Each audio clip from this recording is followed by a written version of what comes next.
All right, let's go. So again, thank you everyone for joining us for this webinar called Ignite the Financial Warrior Within. So it's very much around just your relationship with money and sort of transforming that to, one, have a healthy relationship with money and really bring financial freedom into your life.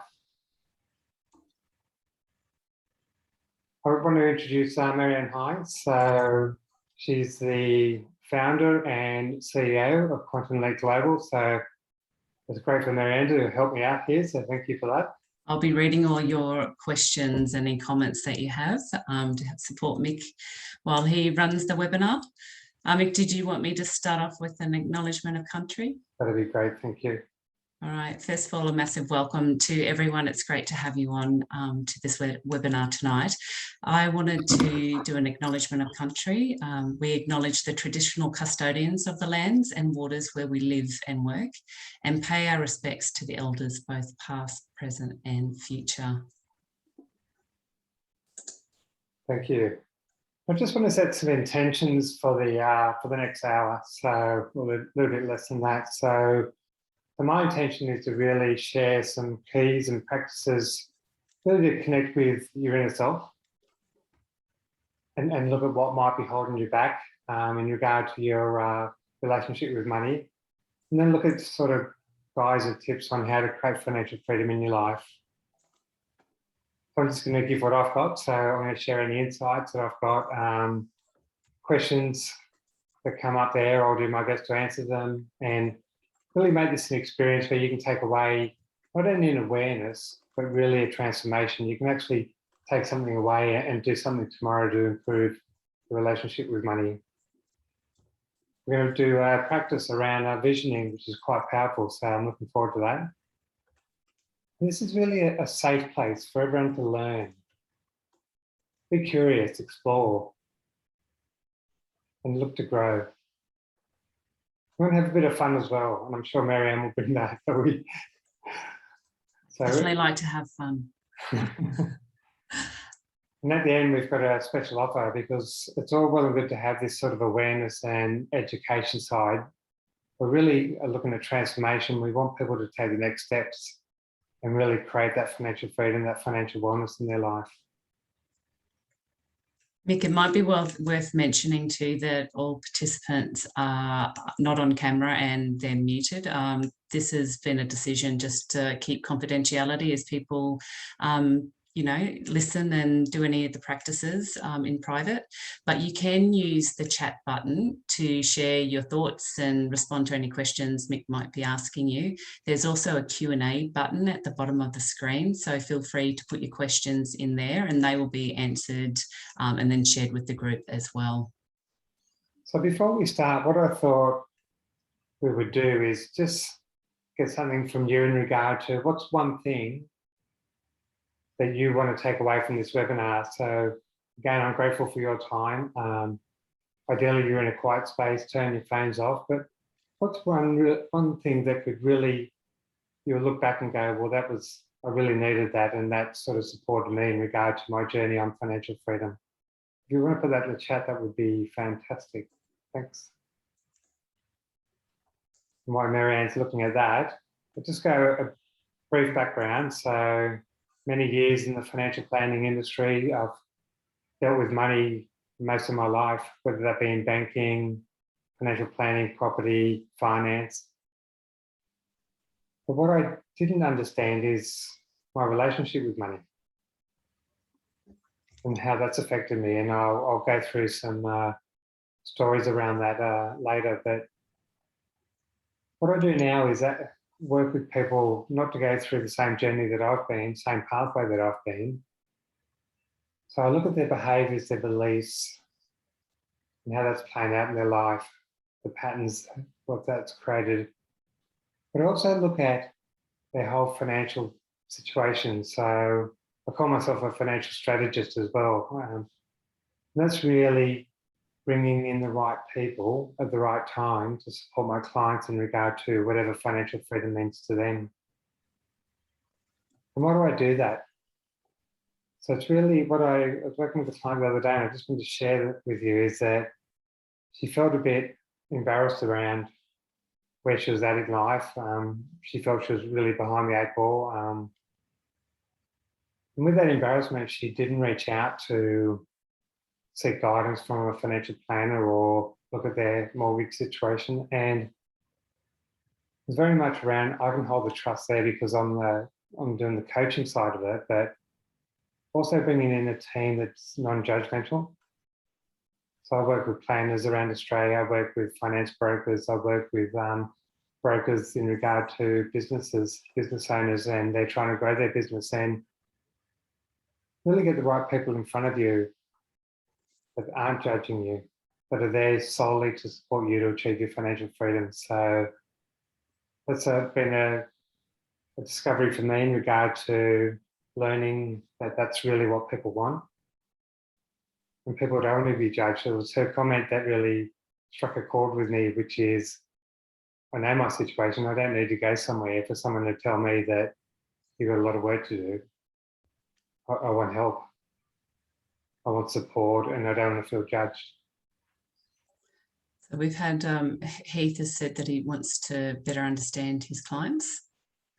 Mike is also interested in a balanced portfolio approach in COVID times. And then also leave the past behind and focus on the future. Yes. Good to take the lessons, though, with us from the past, though, isn't it, Heath? I'm going to share with you that I'm really excited about this event, but I'm also a little bit anxious. And why that is because I'm going to share some stories about my past and really what made me get into this. It's dealing with financial planning, banking, and making people money is all well and good, but I really didn't understand within myself my relationship with money, my behaviours, and where do they come from. I want to go through what I call the societal norms and conditioning in regard to money, and it's really, if you look at, mostly men are brought up to be the provider and women the carer. So how does that play out for a woman? In that caring role, they sort of find themselves not putting themselves first, always looking after other people, and not really setting a vision, a purpose for their life, what's really going to bring them joy in their life. And as the provider for a male, you're out there hunting. You've got to bring in money, you've got to invest. I called myself the CFO of the family. But I wanted to share my personal story around that. So I was married for 22 years and it was fine before we had kids, so we were both working. We decided when we had our first child that my wife at the time would stop working to care for the children, and I would go out and earn money and do the investing. But we never really had a journey on what that meant. What did financial freedom, what did their life look like? What were we trying to build? We never had those conversations. We were almost running in parallels. So my wife at the time was looking after the children, schooling, picking the schools. And I was out there working and not really, and investing. And I made some good decisions, but I also made some poor decisions, which I later worked out after some time and a lot of pain. But I had some limiting beliefs on how I was brought up around money, which I'll go through. And what that ended up doing is it caused a lot of friction in the marriage. My wife felt unsafe in regard to, we had a different risk profile. She felt unsafe with how I was investing.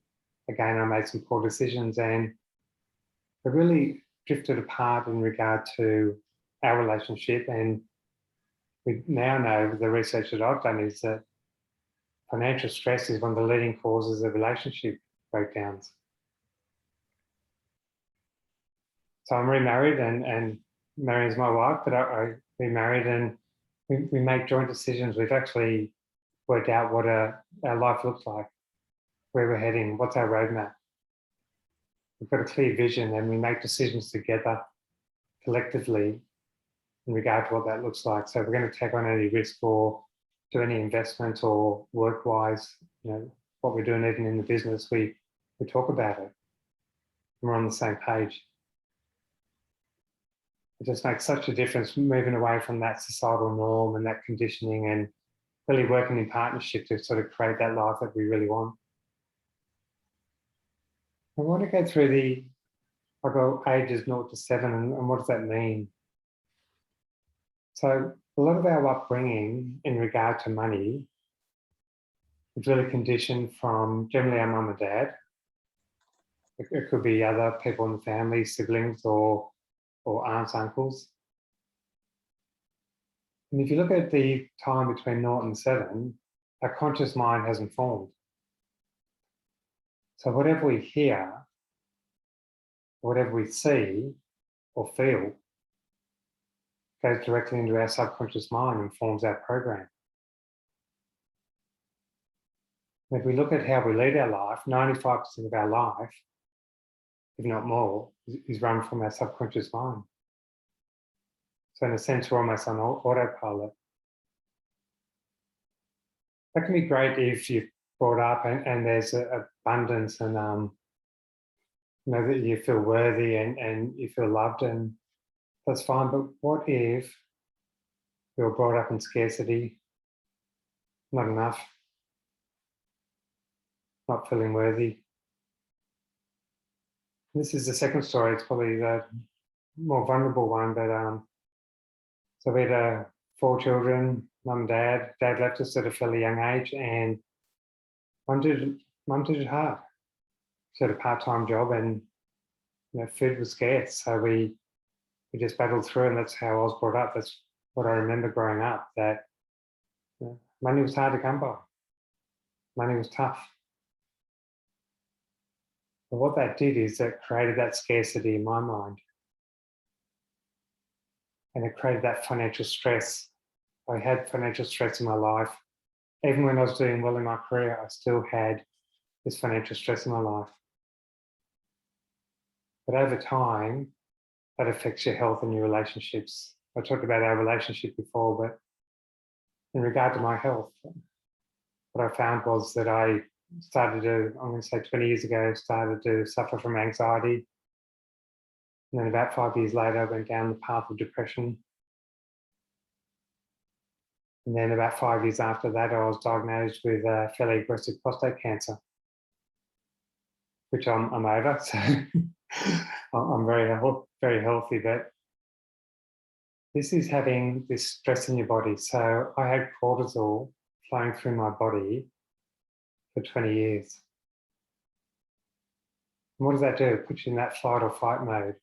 It shuts down your immune system, so it pushes blood out to your extremities, to your legs, your arms. You got to run, or you got to fight.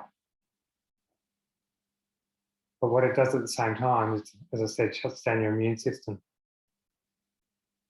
So you get fatigued, you get sick. And these are the learnings that I found, always dealing with money, but never around the relationship with money, how you're brought up around money,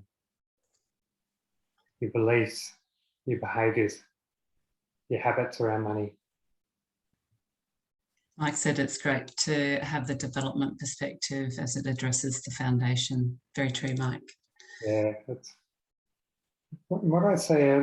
90% of my clients actually look at their beliefs around money, and there's a lot of anxiety, repressed feelings around money. And we need to really work through that and understand what's holding them back, how that's playing out in their life. And we quite often see a lot of self-sabotage. They've sort of got those negative beliefs around money. So it's really looking at, as I said, your money story, how that's playing out in your life. Be curious, start to ask questions about when you're making decisions, and if they're not decisions that are serving you, what are ways that you can transform them? Where did that story come from? Where did that belief come from? And generally, as I said, it's from your mum or dad. So the question is, whose life are you living? And what life do you actually want to live?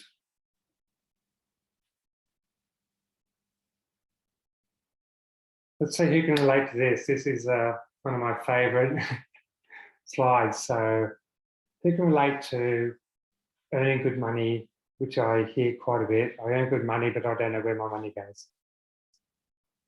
So you liken it to that leaking bucket. So you imagine being on a farm, you've gone out to the well, you've got to bring water back for cleaning, for bath, cooking.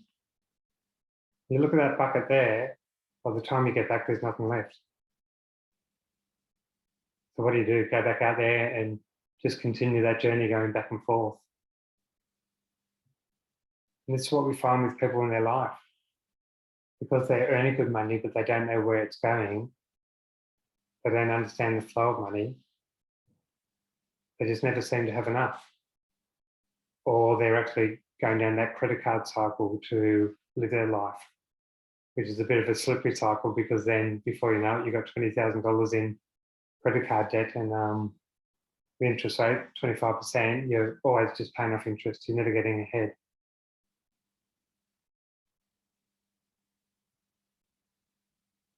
So what we talk about is really gaining control over your money, on how your money flows.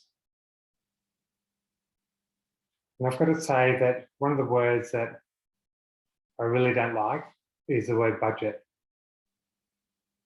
I talk to clients about setting up a budget, and a budget straight away to me sounds restrictive.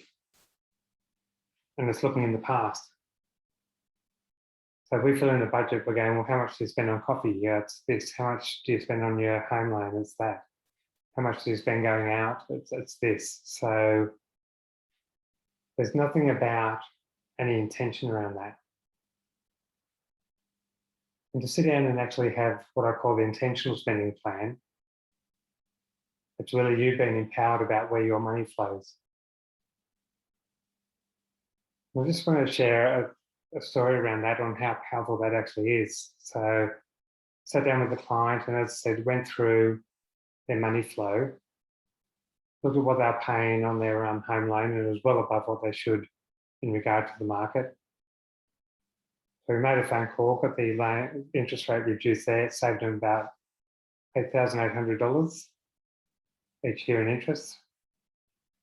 They're having 3 coffees a day as a couple. So that's a lot of money going through that. And they decided that they were drinking too much coffee and could go down to 2, not really affecting their lifestyle. So they saved $4,500.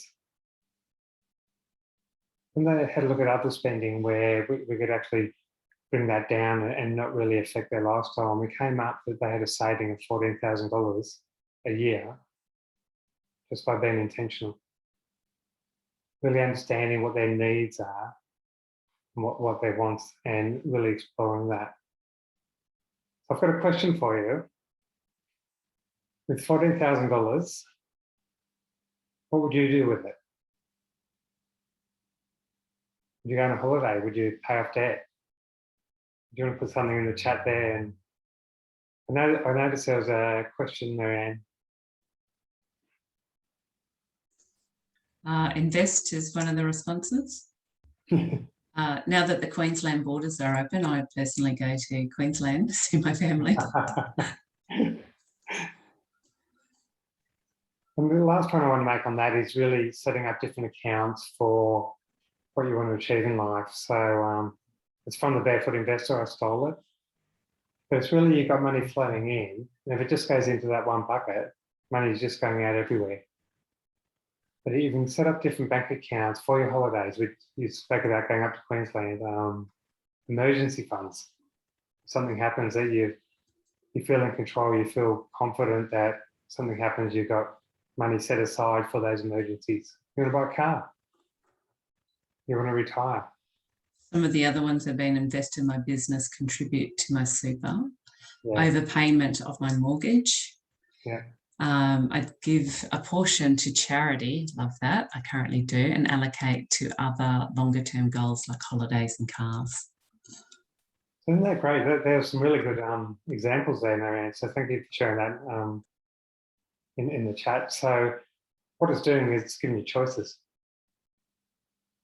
That's what I heard. So it's amazing the power of being intentional as opposed to the budgeting side. So I do have a form on that I can share with you if you want. If you left something in the chat in regard to the intentional spending plan, which will help you get set up with that. On the wrong way. So this is what I love doing. So we talked about, I suppose, being in more control of your money, the flow of your money. Now we're going to go on to the power of visioning and why that's important.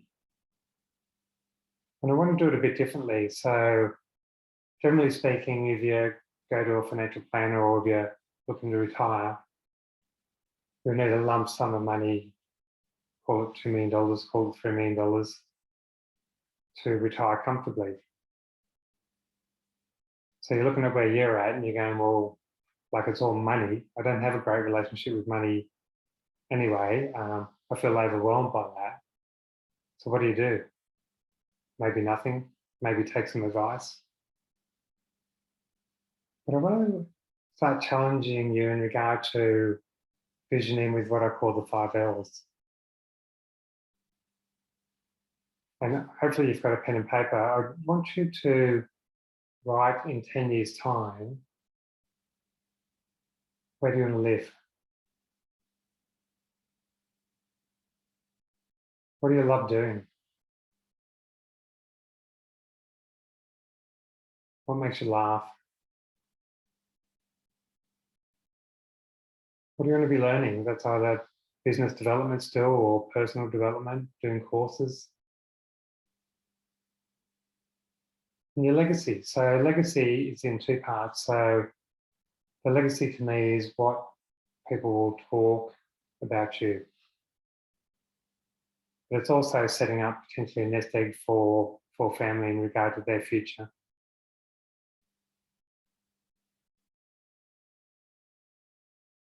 So I'll give you another 30 seconds or so just to write that. It's more just showing you the practice, and we're going to go through an actual practice with it in a moment.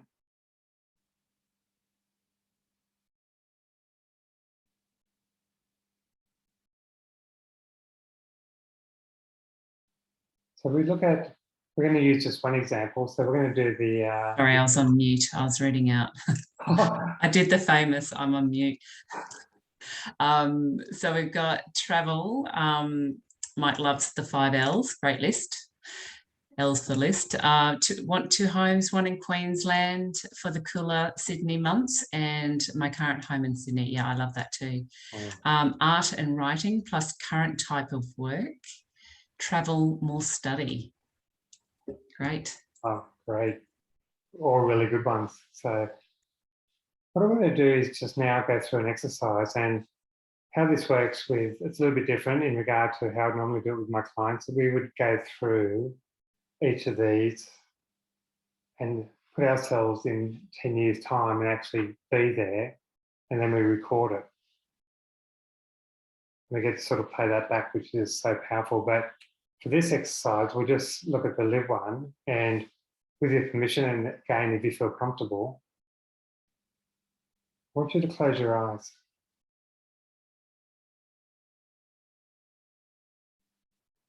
I want you to be 10 years down the track.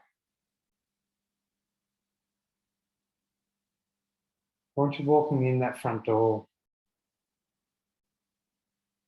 And what are you seeing?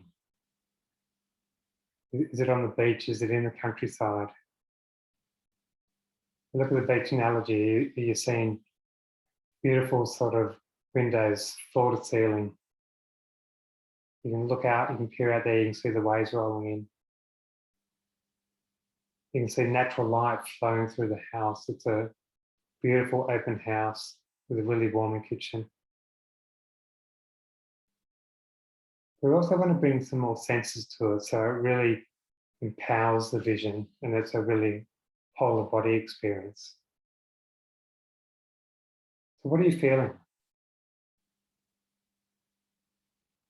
You're feeling joy.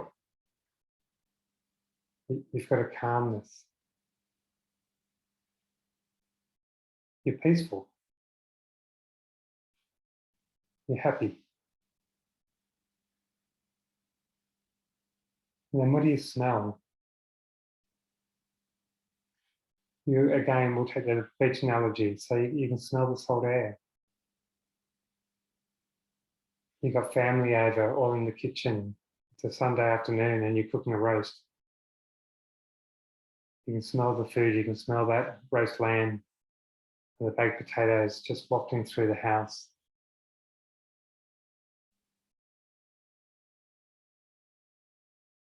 So this is just an exercise that, as I said, I wanted to just give you a taste of it. It's a very powerful exercise because, again, it brings the sensory, but it also brings you actually to that 10-year point. And in regard to your subconscious, which your subconscious doesn't know whether it's now or in 10 years. So if you tell the story and the sensory and the whole of body experience, your subconscious actually believes it, which is pretty empowering. We went through a exercise with a group in regard to our business, and we actually had to map out where the business will be in a year. We had to put some thought into it, and then we actually had to present to what was it, Marianne? We had to present to like a master group, a mastermind group. Yeah, but it was an experience there. So we'd won an award and the media were asking us questions. So we had to go through how we got there. So this is a year down the track and we had to explain our business growth. What were our challenges? What did we do well? What did we learn? What were we proud of? What we're proud of.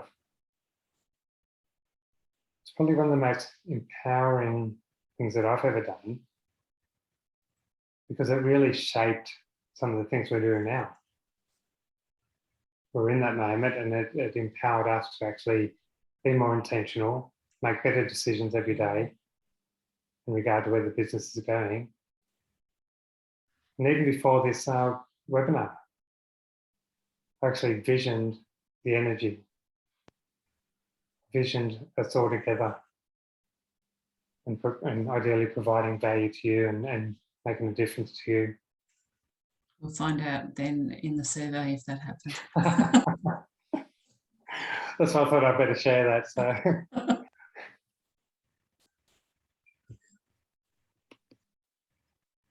And this leads on to the power of intention. So we talked Mike said it's already happening, Nick. It already happened. I love it. Love it. Thanks, Mike. So we look at the power of intention. So we've done the visioning. We talked about even the power of intentional spending and what that can create in your life. But living intentionally with a clear vision really supports you to be conscious in the decisions you're making. So we talked about before that your life is 95% subconscious, 95% conscious.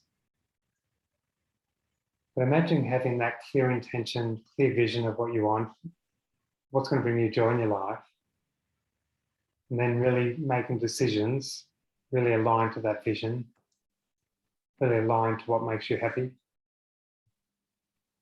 And just a brief example of that. So again, another client I'm working with, she's got a really clear vision on what she wants to do, and it is short term for her in the next 6 months. And she wants to buy a home. So she was online shopping, which she quite enjoys. And after some coaching sessions with her, she's learned now that she actually selected everything that she wanted and then didn't hit the button. She left it to the next day.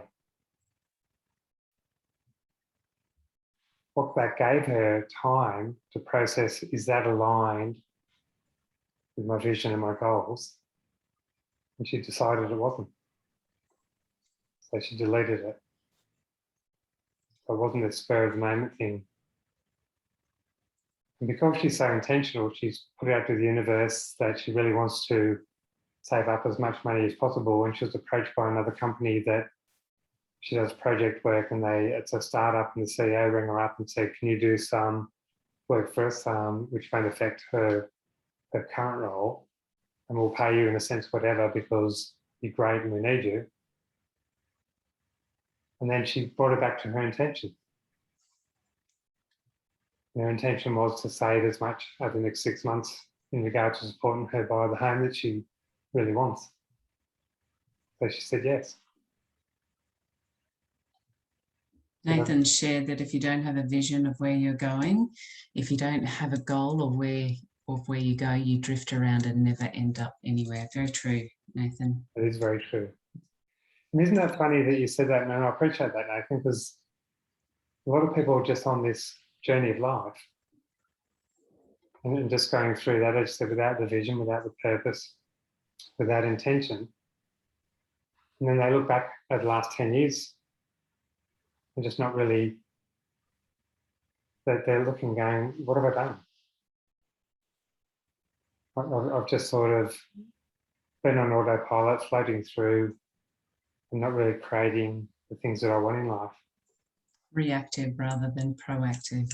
That's right. And I call that even that sort of survival mode as opposed to thriving.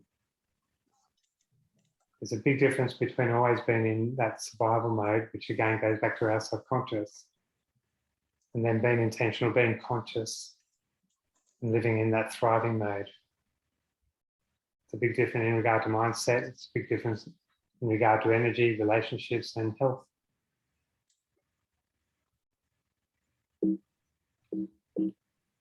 I can't go to the next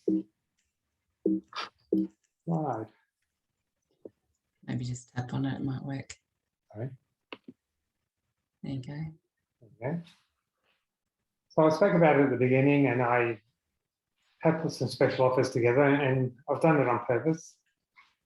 And that's very much around taking the next steps. It's really, we've looked at, as said, being more in control of your money flow, being more intentional, setting really heart-centered vision that will create joy and happiness in your life, and then living more intentionally every day. So there's 3 offers, and one is I've got a online course, a 6-week online course, The Steps to Financial Freedom, which we really drill down deeper into those sort of money beliefs and behaviours that might be holding you back, and creating that confidence around how your money flows.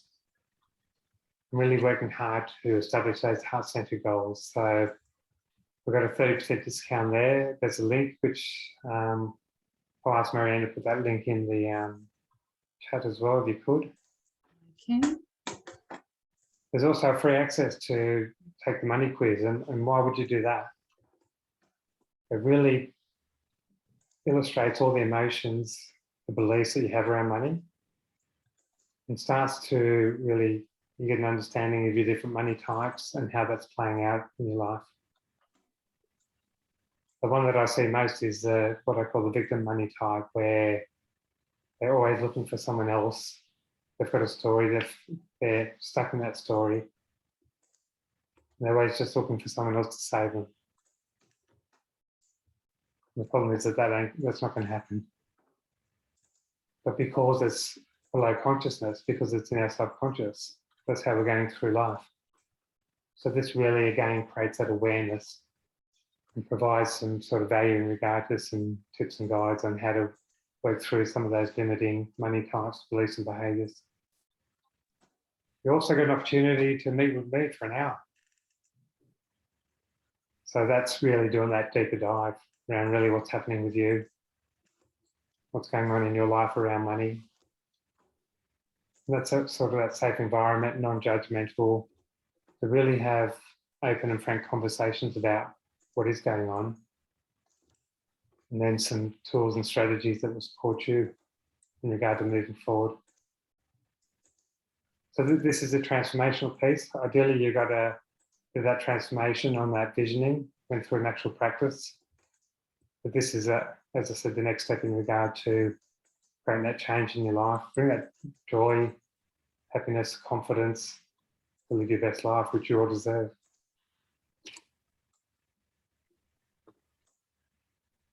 So I think, Marianne, can you put in the post, in the chat, sorry? Yeah. I've put the links in for the complimentary 1 hour discovery.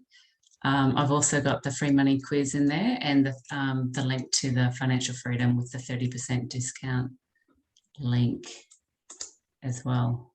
And then also your complimentary coaching session. Thank you. So we do have a couple of questions. So I don't know if you want to answer these live. So I imagine the life cycle of money mindset issues are repeating for many generations. Is this typically why why children from affluent communities have greater ability to succeed in life?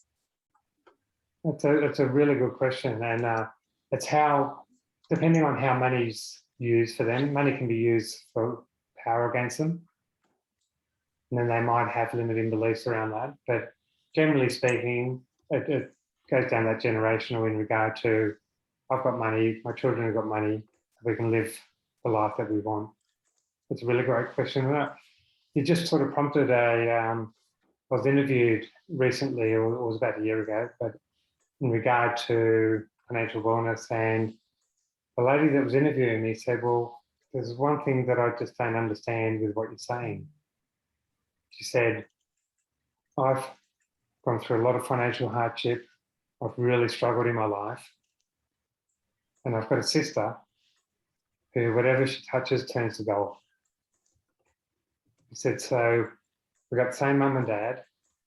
So what you're saying, it doesn't resonate with me. And I asked whether I could have permission to sort of dig a bit deeper, which she gave me. And what we worked out was that she was brought up on a farm. Her sister's 8 years younger than her. So when she was growing up, that 0 to 7, the farm was going through drought. They were doing it hard. They were struggling to eat. They almost had to sell the farm. They had real scarcity. And then when her sister was born, 8 years younger, the rain had come. They had abundance. They had good crops. They had money flowing through to them. And you saw the light bulb go off in her mind, this understanding the power of that when you're 0 to 7 and how that can program and play out for the rest of your life unless you make a change. So thanks for that question, because that prompted... That's a good question. That's a great question. And I do apologise, my administration skills weren't that great when I was copying the links in, and I did stuff them up, but I fixed it now. So hopefully we will email them to you also tomorrow morning or after the event. Is there any other? Yeah, there's one more. The additional funds would be split between reducing the home loan debt and also use a portion to reward myself for something fun. Oh, I think that was just a comment from in regard to one of your questions, Nick. That's a great comment, to actually reward yourself. Yes, we're paying down debt and that'll pay off your home loan quicker, but you got to have these little rewards. We go for a walk. I love little rewards. We'll go for a walk, and a little reward for a walk is a cookie with a coffee or something. So, have you get the coffee, yeah. So I think rewarding yourself in life and taking a breath and really just pat yourself on the back going, you know, I'm doing well. I think that's so important. So that again, a great share. I know it's a little bit early, but as I said, I value your time, value your commitment. We do have a feedback form, which, if you put that in the link. I think Mike had a question, but he raised his hand, but I think that's been disabled, unfortunately, Mike. Do you want to put it in the Q&A or in the section?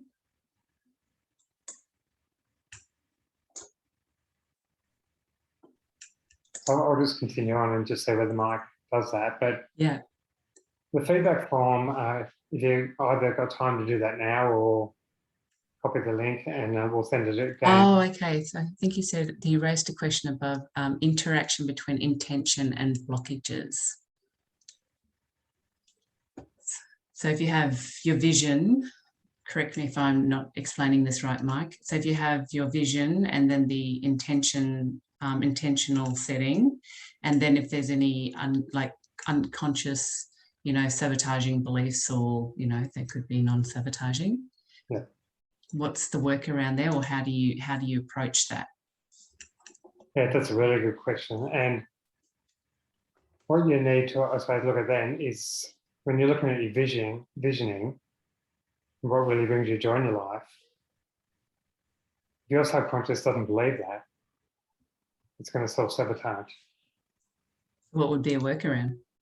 So the workaround is really understanding what's going on in your subconscious mind. I love a quote by Dr. Bruce Lipton, which says that your life's a printout of your subconscious mind.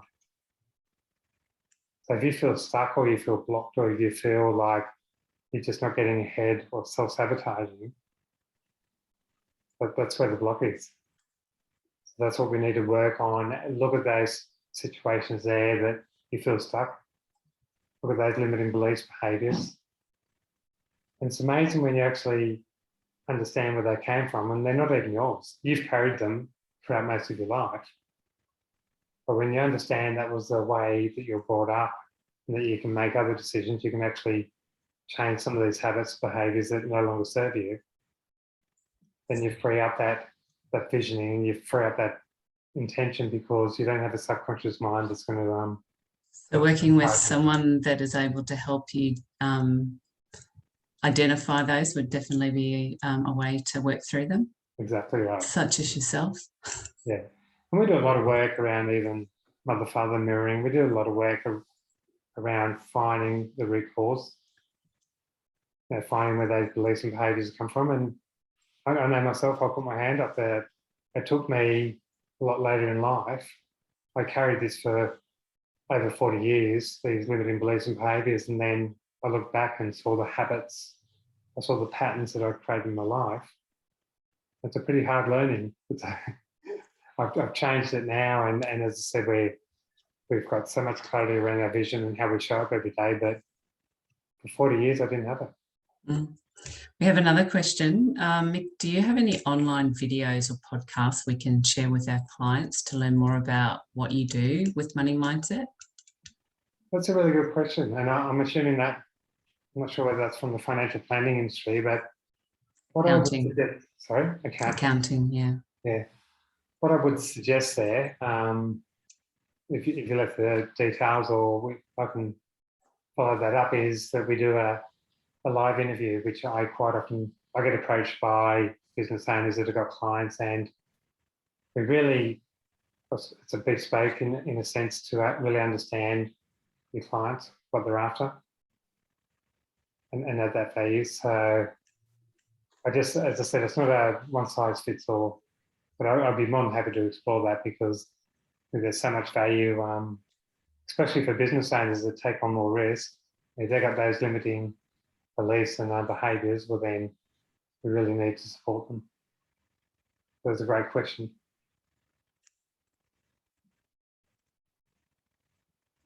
We've got another one.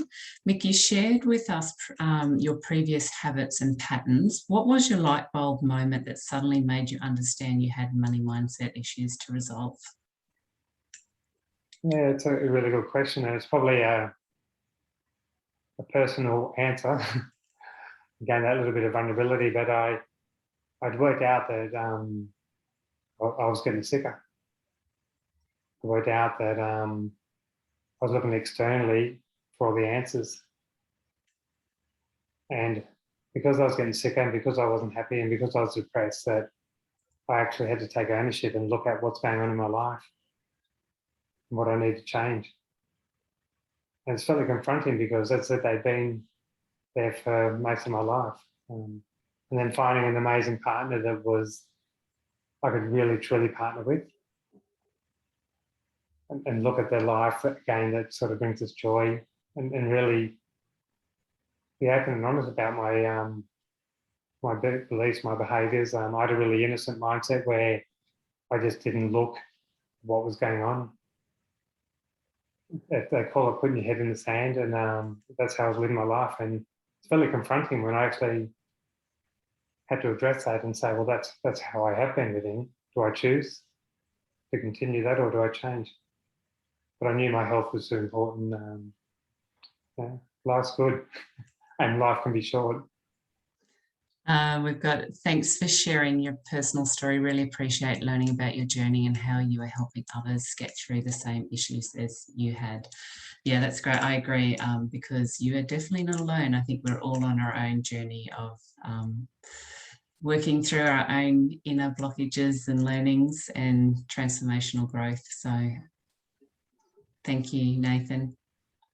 And again, I'm just so grateful for your time. It's an hour out of your time. I really hope that you got something from this, both in an awareness, but also a transformation, something that you'll change tomorrow, or look in the mirror differently, or look at even that intentional spending and start looking at where your money flows and really creating that, as I said, that abundance and that joy in your life. So thank you for having me. Thanks for spending almost an hour together, and enjoy the rest of your evening. Thanks all.